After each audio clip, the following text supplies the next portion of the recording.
Good morning, beautiful people. Welcome back to the second hour of LoveBabz, Love Talk. I'm Babz Rawls-Ivy, and we about to talk.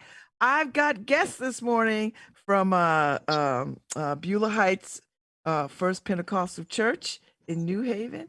I have Elder Harold Brooks, who is the pastor, and my soror, Blanche Reeves Tucker, who I know from Fairfield County Deltas. Good morning, y'all. Good morning. It is nice to see y'all. Now let me tell you a little something. My roots are Pentecostal. I grew up in Ebenezer Church, and so we spent a lot of time when I was a child back and forth between Ebenezer and Beulah Heights, right? If I remember that correctly, so my roots are squarely in the Baptist and Pentecostal faiths. So it is my pleasure to have y'all on this morning to talk about the good works that y'all are doing. So what brings you to the LoveBabz Love Talk show this morning? So I guess what brought us here is the connection between you and your Sora, sister Blanche. Her roots go real deep. You know, I thought my roots went deep in the community, but Blanche seems to knows just about everybody. And so she thought this would be a good opportunity just to share with the community and folks what we're doing here at the church, specifically with Save Our Sons. Yes. We have, we started a social integration program about 20 plus years ago under my dad, Bishop Brooks. But as his ministry moved more global, my brother and I became the local pastors here. And he's since moved on to start a work in Waterbury. And so I'm left here, and then the pandemic happened and kind of like slowed some of our stuff down. But since then, we started a program helping our community with food, resources, utility payments during the pandemic, and more recently, Save Our Sons, which is going to come up this weekend. So in starting to Save Our Sons, Sister Blanche, and let me tell y'all a little bit about Soror Blanche, and I'll speak to Elder Harold's background too. But you know, she recently retired from the office of the Secretary of State after 36 years of state service. She went to A&T down there in North Carolina. Aggie Pride till the day you die, I know. And Springfield College. And she's a member of the Beulah Heights First Pentecostal Church. She's the executive director. And she is also the proud member of our sorority, Delta Sigma Theta Incorporated. And so she has a lifetime of passion helping people. So Soror Blanche, talk to us about the Save Our Sons program.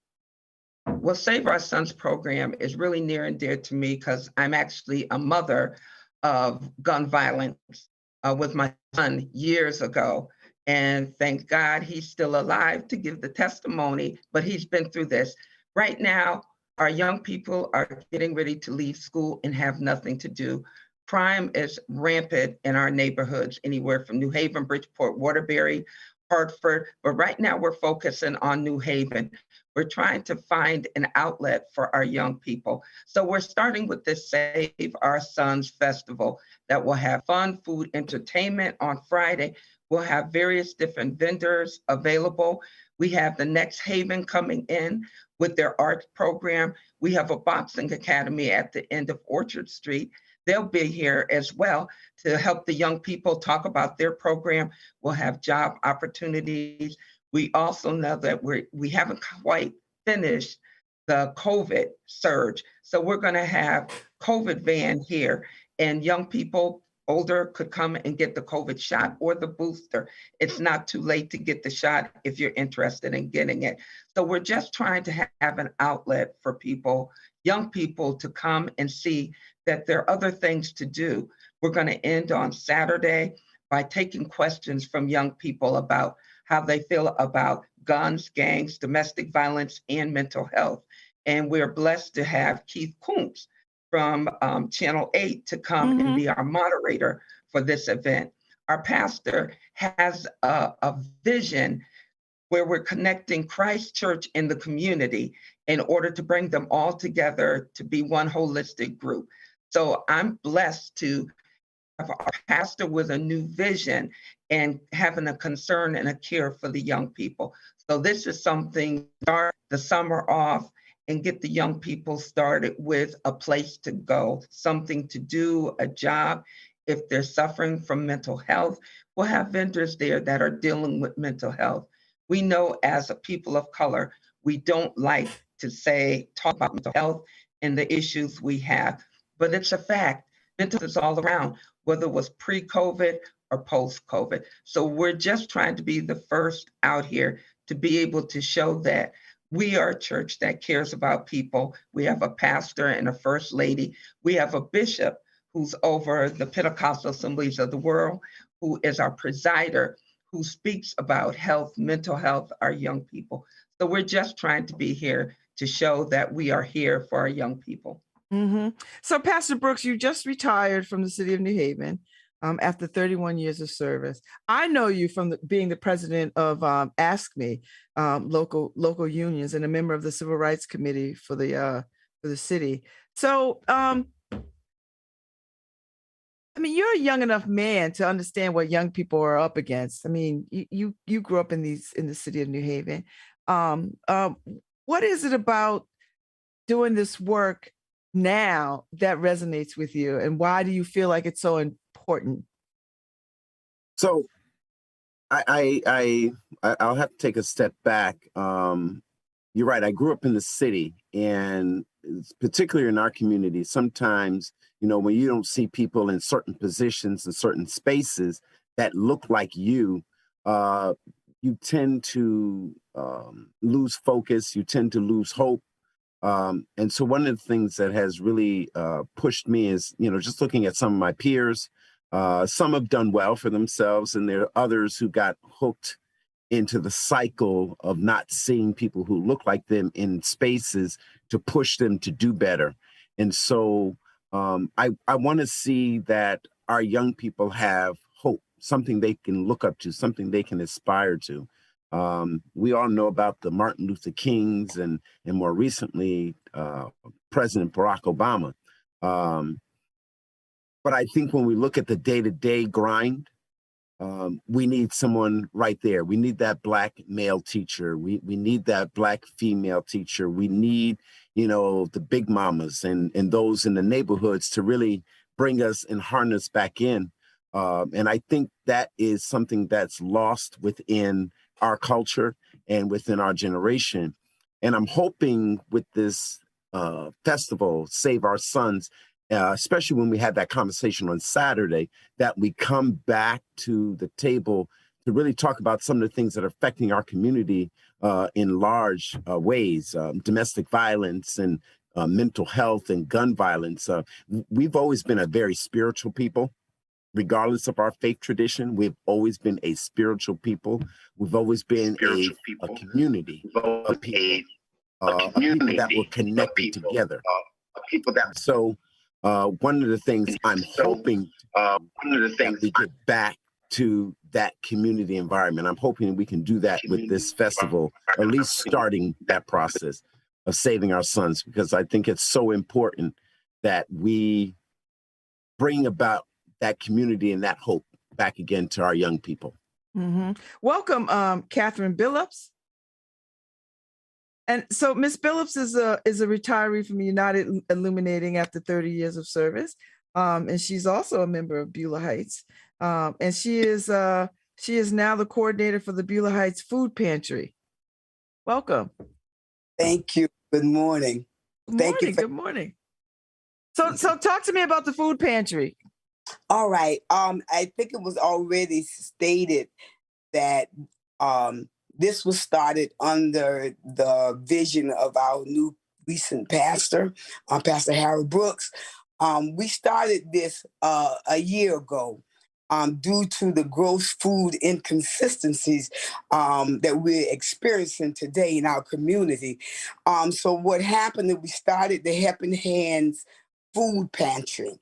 With this, what we do is when we started it, we did it one time a month, and that was for on the the fourth Tuesday of every month. We will give out food from 11 in the morning to 1 o'clock.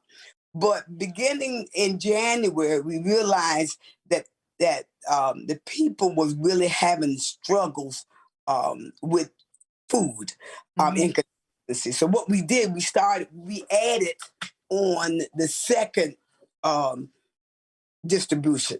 So now we do it twice a month. On the second Tuesday of every month from 3 to 5, we distribute food. And then the fourth Tuesday, we do it from 11 to 1. We added the later day so that people that's working or in school the first part of the day, they still have access to receiving this food that we have. Mm-hmm, mm-hmm. So, Sarah Blanche, I love that this church is particularly invested in this neighborhood. Is this what the church ought to be doing? I mean, like, they hired you to be dedicated to coordinating, I guess, some of these activities. So is that what y'all should be doing? Yes, some of these activities. So is that what y'all should be doing? Well, churches always behave. You're going to have to shut off the program. You're going to have to shut off something, Blanche. I don't have something, Blanche. Oh. I think you got two things running. Okay. Yeah, you were listening to the show. All right. So, okay. Well, Elder Brooks, talk to me why this is important to the church, or this particular church. And does this fit in with the mission of what coming in as a new pastor, you come with your own sort of sense of what the church ought to be doing. So tell me why this is important to you, and why you feel like this is a thing that is necessary and needed. So I want to again thank Blanche and Evangelist Billups for being here today with us. And one of the things that she mentioned about the food insecurity program, even though we're doing it twice a month, folks can come in or call and they can get food any day of the week to assist them. And the reason why we're doing that is because my thinking, as I was sharing with you earlier, about there being a sense of community, a sense of hope, and a sense of connection with other folks. And I think that's part of what the church should be doing. The church should be that light in the community. I'm going to digress from Beulah Heights for a minute and just go back to Black Wall Street out in Tulsa, Oklahoma, where the AME Zion Church was like the center of the community. Everything around them was destroyed in that massacre, but the church still stand, and there were people in the basement that were hiding, and their lives were spared. They were saved because they went to the community lighthouse. And that was back in the 20s. And I'm saying today, the church should still have to be that lighthouse. And so whether you're dealing with food insecurities, you should be able to come to the church. If you're dealing with not being able to pay your utility bills, you should be able to go to a community resource. If you are unable to, let's say, you're unable to really pull yourself together from, mental health, you should be able to go to the church. Now, the church may not be able to do all of those things, but certainly we can be partners with others in the community to push folks in that direction. And so, as Sister Blanche was saying earlier, that one of the things my vision is as people come into the church, us as members, I want us to connect to Christ, which is the overall goal, and then connect to the church, be a part of that community. And then as our community is a part of the larger community, we reach out to the greater community. And I believe that brings about a holistic person. holistic mindset, holistic community. And that's what we need. Again, we need those big mamas, and not just big mama in the church, but we need big mama back on the porch watching our neighborhoods and watching our kids in the neighborhood and being able to correct our kids. Started off with you not being able to correct a little child at 6 and 7, 8, 9, and 10.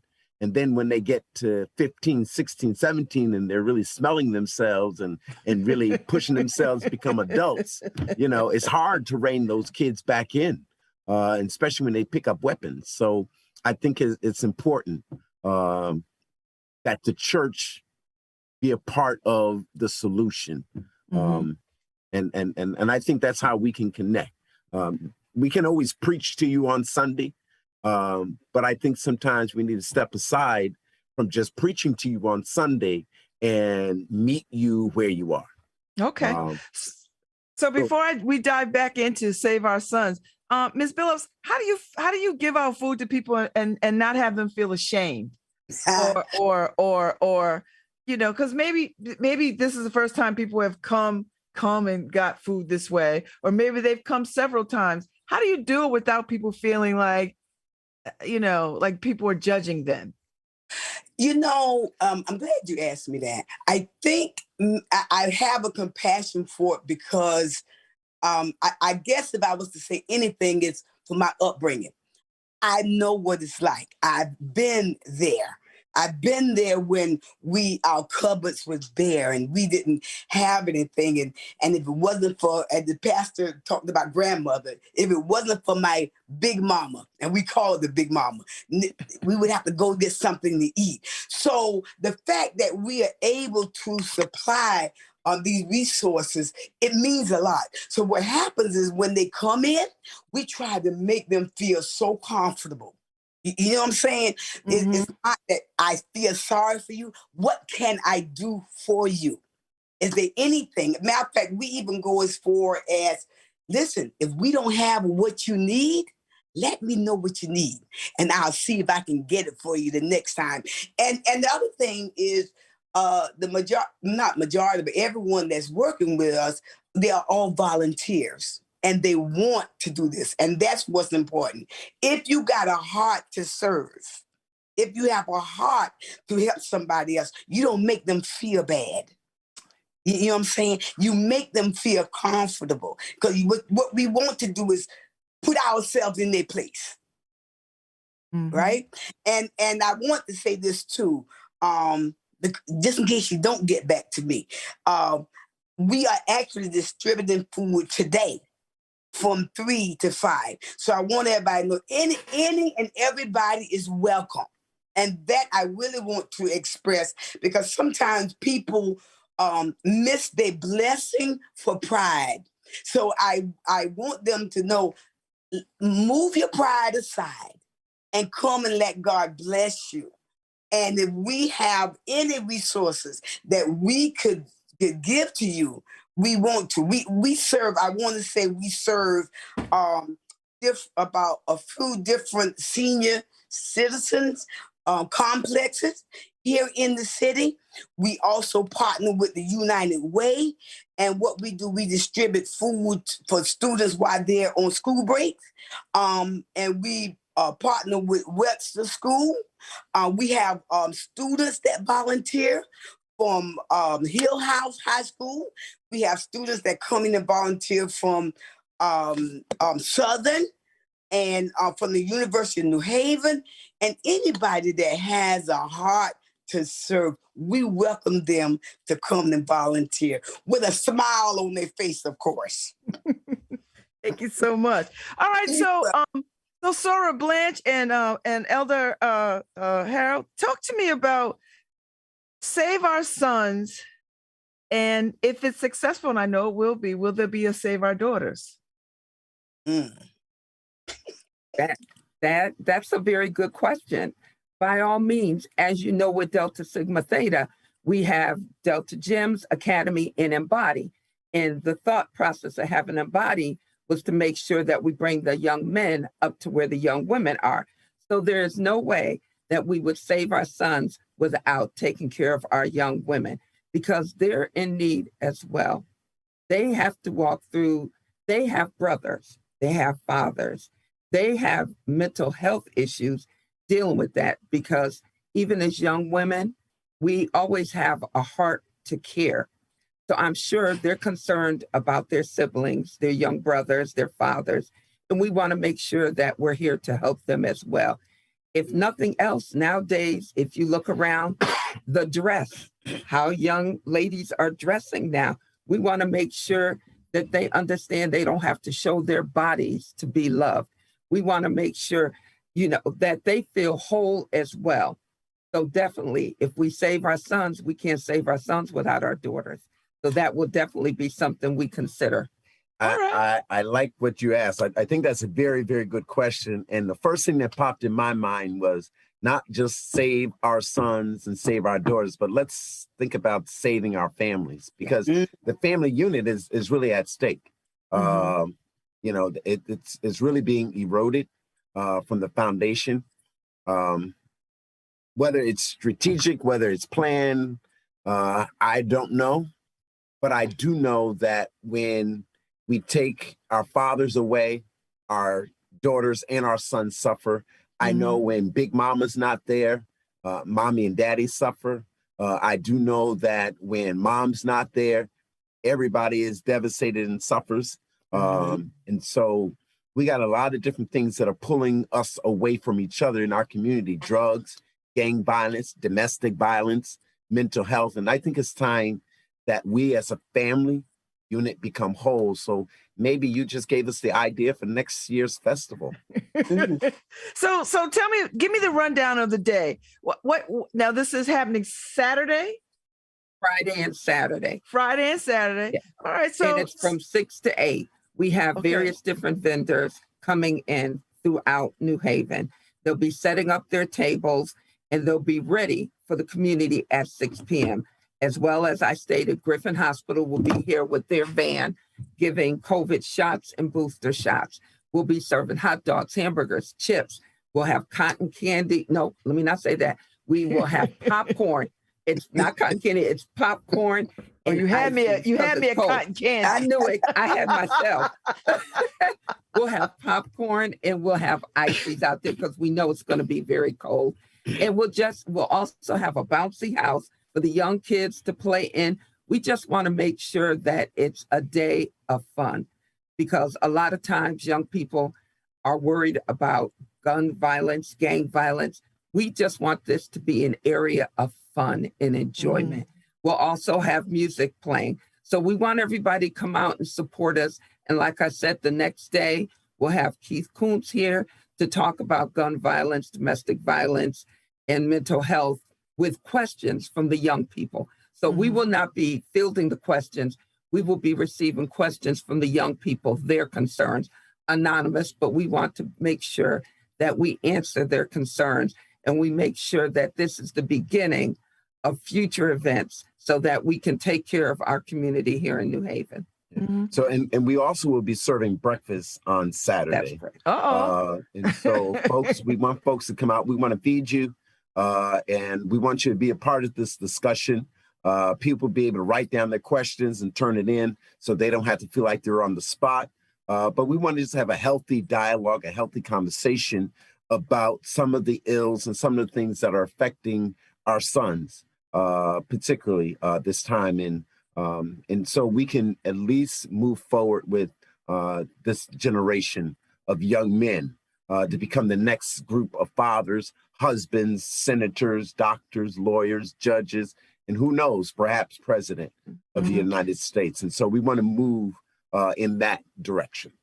So can young people show up as their authentic selves? Or I mean, because young people in church sometimes they feel authentic. Judged. They feel this is a no judge day. They feel like they're not welcome because maybe they got on jeans or they got on fancy sneakers or not fancy sneakers. Can they come and just be their authentic selves, or however way they show up with their peers? They can come with their peers, how authentic they come. I just want them to come and be a part of the discussion.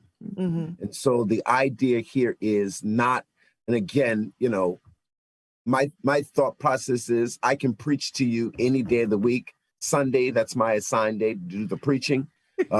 Friday and Saturday is the day to do the listening.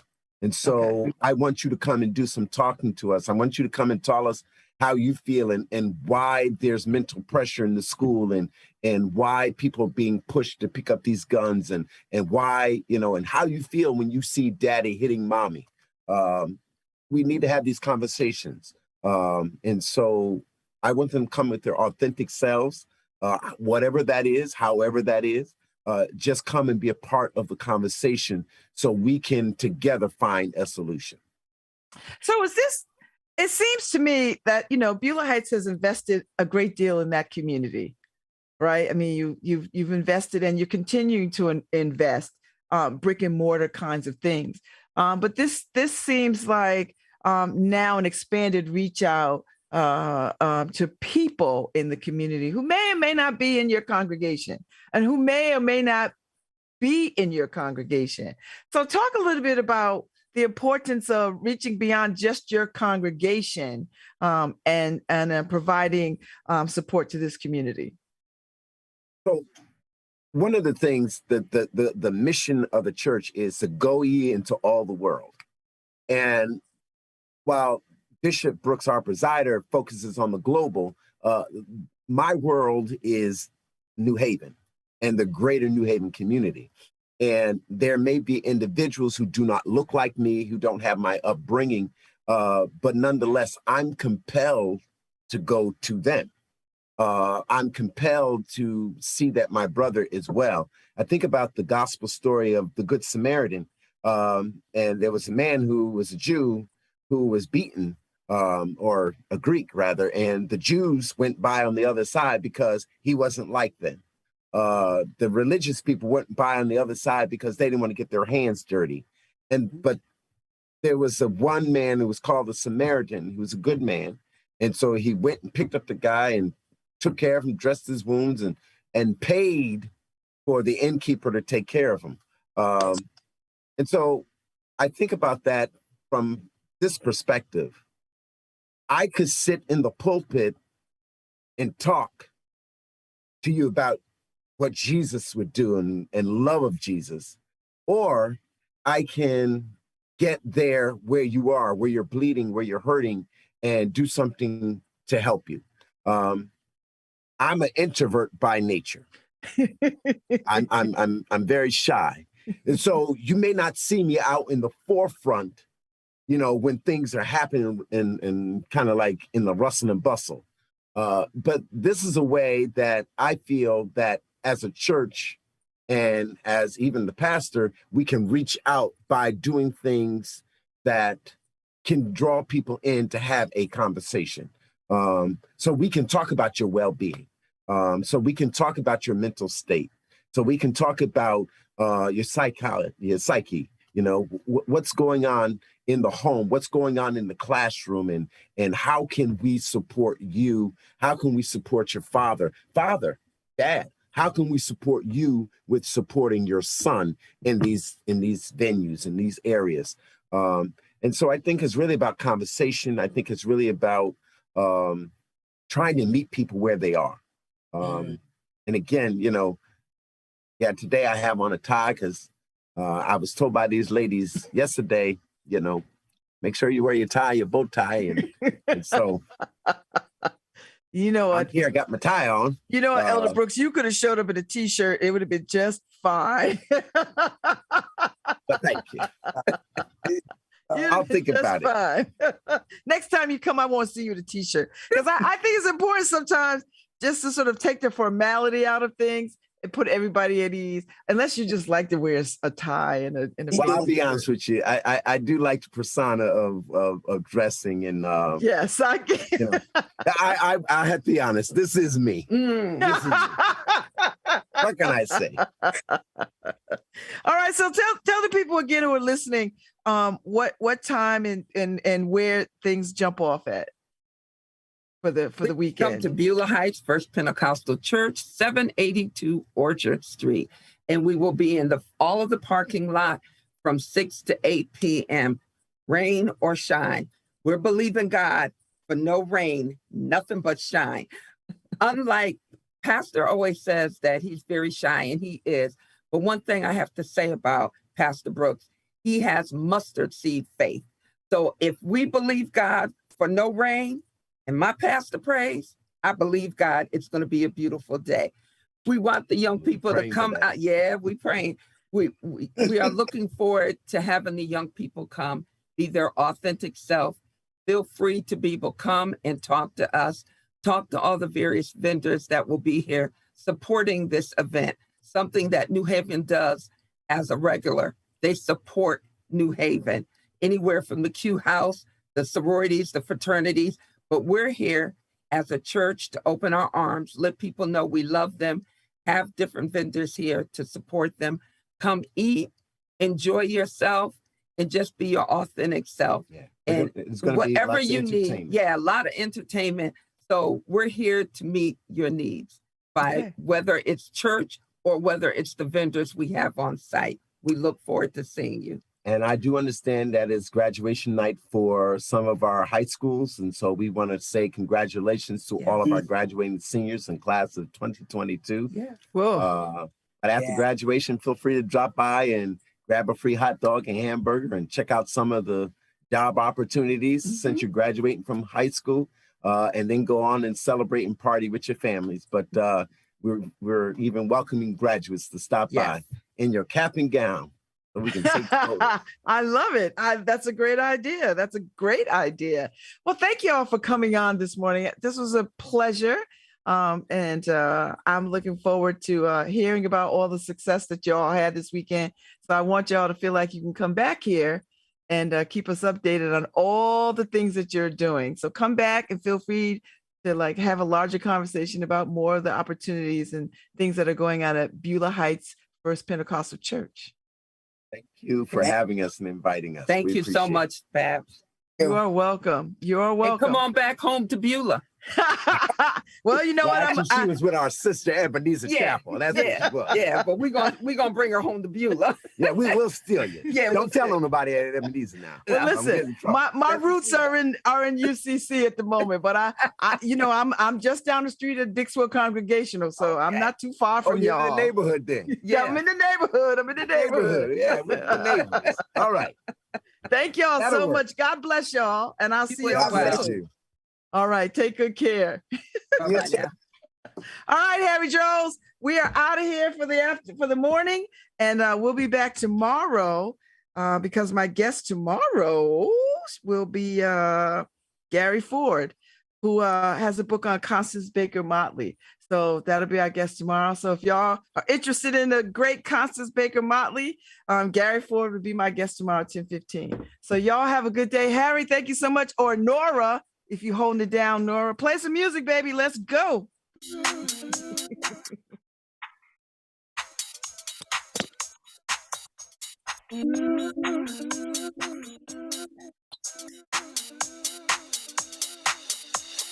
Ride, ride, ride.